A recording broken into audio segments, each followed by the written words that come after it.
দেশের সঙ্গীত অঙ্গনে সময়ের সঙ্গে বদলেছে শিল্পীদের জনপ্রিয়তা, বেড়েছে স্টেজ শোর চাহিদাও। বর্তমানে আলোচিত সঙ্গীত শিল্পীদের পারিশ্রমিক নিয়েও ভক্তদের আগ্রহ কম নয়। এক একজন শিল্পী এক এক ধরনের গান ও পারফরমেন্স দিয়ে দর্শক মাতিয়ে নিচ্ছেন মোটা অঙ্কের সম্মানী।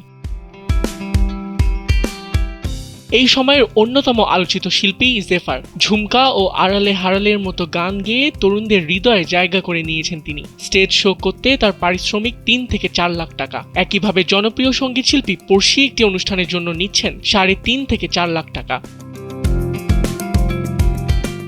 গানের পাশাপাশি প্রাণবন্ত পারফরমেন্সের জন্য পরিচিত ঐশী। মঞ্চ কাঁপানো এই শিল্পীর সম্মানী 2.5 থেকে 3 লাখ টাকা। 2006 সালে সঙ্গীত জগতে যাত্রা শুরু করে মিলা। দোলা দিয়ে নাচো ও সুন্দরী কমলার মতো জনপ্রিয় গান পরিবেশনের জন্য তিনি নিচ্ছেন 3 থেকে 3.5 লাখ টাকা। অন্যদিকে ধিমতানা ও দুষ্টু কোকিল খ্যাত কণা নিচ্ছেন 2 থেকে 2.5 লাখ টাকা। একই পরিমাণ পারিশ্রমিক নিচ্ছেন কোনাল ও কর্নিয়া। এছাড়া সালমা, লিজা, লুইপা ও তাসনিম আনিকা নিচ্ছেন প্রায় 1.5 লাখ টাকা করে। আবিদ খান, সময়ের আলো।